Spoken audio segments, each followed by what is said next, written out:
Ricardo Quaresma. When you hear that name, a few things come to mind: the trivela that defied physics, the audacious flair that left defenders chasing shadows, and a career that oscillated between genius and chaos.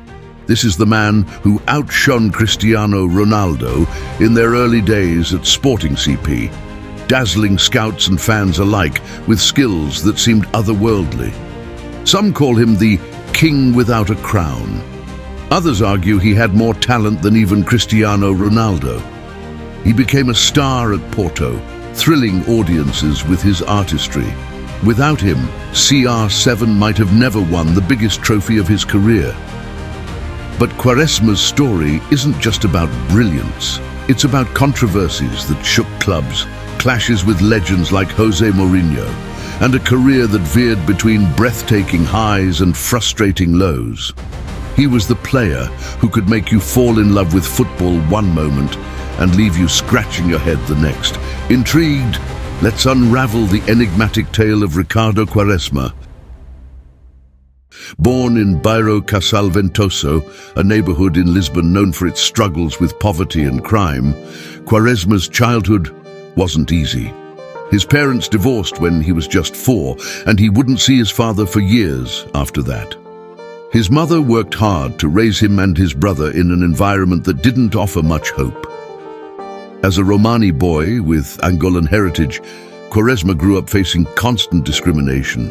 He's spoken openly about how people would look at him differently, how he was often blamed for things he didn't do. One incident at school stuck with him. When a jacket went missing, everyone, from students to teachers, pointed fingers at him. When the jacket was eventually found, no one apologized him. "I was worthless," he said, recalling how those moments shaped him. Despite all of this, Quaresma made a conscious effort to go against the stereotypes. He stayed away from smoking, drinking, and drugs. He started playing football because his older brother needed someone to practice with. He didn't dream of becoming a footballer at first. In fact, he wanted to play hockey because that's what his friends were into. But when his mother insisted on only driving them to one practice location, he ended up at Sporting CP. And even then, football didn't immediately capture his heart. Quaresma admitted that for a while he wondered, how come I don't like football if it's clear I was born to play it?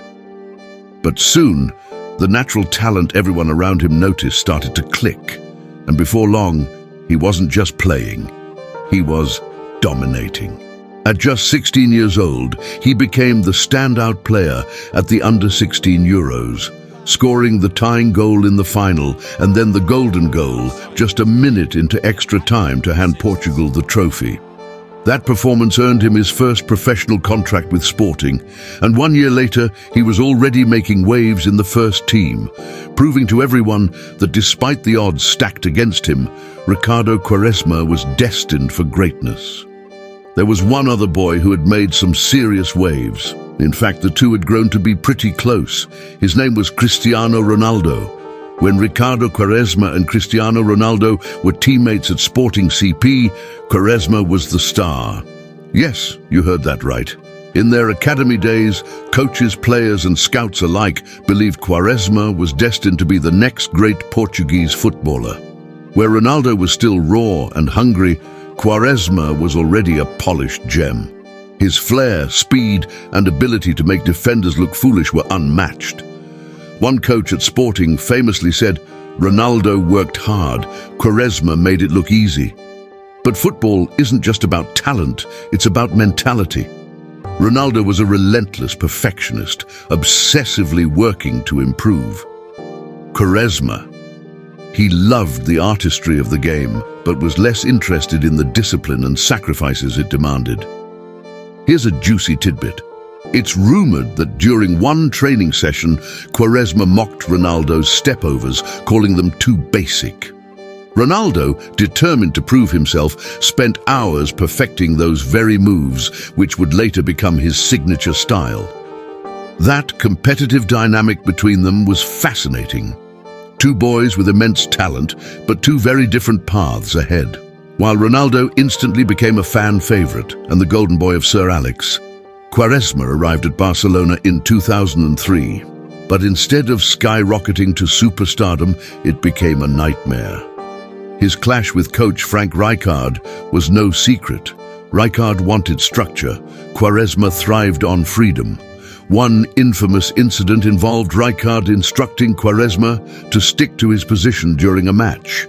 Quaresma ignored the orders, repeatedly drifting to the wings to show off his dribbling skills.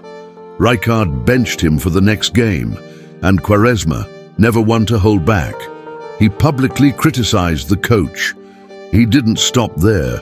In a fiery interview, Quaresma declared, "If Rijkaard doesn't like my style, maybe he doesn't like football." It was audacious, but it also sealed his fate. By the end of the season, Quaresma was out of Barcelona. Interestingly, this was the same summer that Barcelona signed Cristiano Ronaldo's best friend and rising rival, Deco. Imagine the tension if Ronaldo had joined Barca instead of Manchester United. Would Quaresma have stayed and fought for his place? We'll never know. So, hurt, after Sporting hesitated to get him back to the club, he arrived at Porto. It was a turning point for Quaresma. The European champions had lost their biggest stars, including Jose Mourinho, and were struggling under the weight of 3 coaching changes in a single season. It was a dark time, but Quaresma arrived as a beacon of hope. His flair, unpredictability, and signature trivela quickly made him the fans' favorite. In his first season, Quaresma was named Player of the Year, carrying a team desperate for inspiration. By his second season, he led Porto to a domestic double, firmly establishing himself as their talisman. Yet, there was heartbreak too. After missing Euro 2004 due to injury, Quaresma was shockingly left out of Portugal's 2006 World Cup squad despite his stellar form, leading to nationwide protests. The arrival of Jesualdo Ferreira as Porto's coach changed everything. Ferreira embraced Quaresma's uniqueness, declaring, "I'll never ask him to change, otherwise he'd just become average." With this confidence, Quaresma propelled Porto to 3 straight league titles and earned a long-awaited call-up for Euro 2008. By then, Europe's top clubs were circling around Quaresma, and Jose Mourinho, now at Inter Milan, secured his signature. Porto's golden boy was off to conquer new challenges. When Quaresma joined Inter Milan in 2008, it was supposed to be the peak of his career. But under Jose Mourinho, things went south. Fast. Mourinho, known for his no-nonsense style, didn't appreciate Quaresma's tendency to overcomplicate play with tricks and flicks. In one infamous training session, Mourinho reportedly stopped practice to criticize Quaresma in front of the entire squad. The coach accused him of playing for the cameras instead of the team. Humiliated, Quaresma clapped back, saying, "Football isn't just about winning, it's about beauty." Mourinho wasn't amused. He dropped Quaresma from the squad, labeling him as uncoachable. What fans didn't know was how deeply this affected Quaresma. Friends later revealed that he fell into a deep depression, questioning whether he even belonged in football. But here's the twist. Despite their clashes, Quaresma always maintained respect for Mourinho. In a later interview, he admitted, "He was hard on me, but maybe he was right. I needed to grow up." 6 months later, he was loaned out to Chelsea, where things somehow got worse, joining the rival camp of his old friend Ronaldo. The contrast between their careers were highlighted for the first time. While Ronaldo was celebrating his first Ballon d'Or, Quaresma had just received the Bidone d'Oro, Italy's infamous award for the most disappointing player. At Chelsea, under his former Portugal coach Luis Felipe Scolari, it seemed like he'd get another shot. But, plot twist, Scolari got sacked after just 1 week. Quaresma was left in limbo, playing only a handful of minutes under Gus Hiddink. When the loan ended, Inter didn't even try to hide their lack of interest. He spent an entire season practically missing in action while Inter went on to win the treble. Quaresma, he didn't even make the bench. Now, fast forward to Besiktas. Fans loved him. He was their king, but that fiery temper, still there. After a heated halftime sub and a shouting match with coach Carlos Carvalhal, Quaresma allegedly threw a water bottle at him. The result? Carvalhal out. But it wasn't long before Quaresma found himself on the wrong side of the club board too. His refusal to take a pay cut, combined with an incident involving assaulting a police officer while chasing down a thief who had just stolen his mum's purse, led to his contract termination. Yep, Quaresma was officially out. And then there was the bizarre Dubai chapter with Al Ahly. Many saw this move as the final nail in the coffin, a once promising career spiraling into obscurity. But even in Dubai, it didn't work out. After just a few months, Al Ahly terminated his contract. Imagine hitting rock bottom so hard that even a second-tier club in Dubai says, "Yeah, this isn't working out." Harsh. At this point, Quaresma spent 9 long months without a club, forgotten, ridiculed. He was at risk of becoming a name only remembered on nostalgic YouTube compilations. But here's the thing about Ricardo Quaresma, he's a fighter. And what happened next was nothing short of extraordinary. After 9 long months without a club, Porto called, and boy, he did answer. His first training session back at Porto wasn't just any ordinary day. 10,000 fans showed up to welcome him. Think about that. 10,000 people still believed in him when no one else did. And Quaresma, he didn't let them down. He was no longer just the flashy winger with skills to burn. He had matured into a leader. Over the next 2 seasons, he delivered standout performances, especially in Europe, scoring against Eintracht, Sevilla, and Napoli. And who can forget those 2 goals in 10 minutes against Bayern Munich? It was vintage Quaresma, electric, decisive, unstoppable. But not everything was perfect. Coach Julen Lopetegui had a puzzling preference for Christian Tello over Quaresma, ultimately forcing him out of the club. Quaresma himself later said, "I still don't know why he got rid of me." But by now, everyone could see the massive growth in his game. So when Besiktas came knocking, Quaresma returned to Istanbul with a point to prove. And he did prove it. In 2016, Quaresma led Besiktas to their first Turkish Super League title in 7 years. But that wasn't all. His performances caught the eye of Portugal's national team coach Fernando Santos, earning him a call-up after 8 years in the international wilderness. At Euro 2016, Quaresma went from being an outcast to a hero.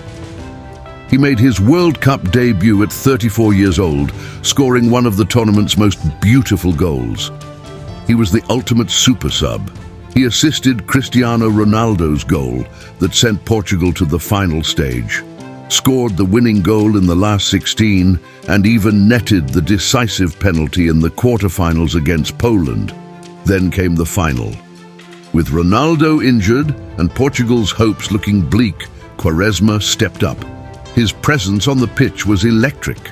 And though it wasn't him who scored the winning goal, the image of Quaresma and Ronaldo embracing in tears of joy will forever be etched in football history. 2 childhood friends who had taken such different paths, now celebrating the pinnacle of their careers together. That moment symbolized everything about Quaresma's journey. A career filled with turbulence, but one that proved it's never too late to turn things around. So where does Ricardo Quaresma's story leave us? On one hand, you have Cristiano Ronaldo, the consummate professional, a footballing machine who achieved unparalleled greatness. On the other, Quaresma, a flawed genius, who gave us moments of magic that will live forever. Former Portugal coach Luís Felipe Scolari once hinted at it, saying, "Quaresma has a gift that you can't teach. Ronaldo learned to be the best. Quaresma was born with magic." But the truth? Ronaldo was Portugal's golden boy, the poster child of professionalism and consistency. Quaresma, with his rebellious streak, was seen as the bad boy, And while Ronaldo's star kept rising, Quaresma's career remained a roller coaster. Quaresma himself addressed the rivalry in 2018, saying, "Cristiano is the best because he worked for it. Me, I just wanted to play my way. Maybe that was my mistake, but I have no regrets." Ronaldo's legacy is defined by numbers, Quaresma's by emotion, and perhaps that's the beauty of his story. Quaresma once said, "I didn't play football to be the best, I played to create beauty." And for all his controversies and inconsistencies, you can't deny he succeeded. What do you think? Was Quaresma truly more gifted than Ronaldo? Or was he just a wasted talent? Let me know your thoughts in the comments below. And don't forget to like, share, and subscribe for more untold football stories.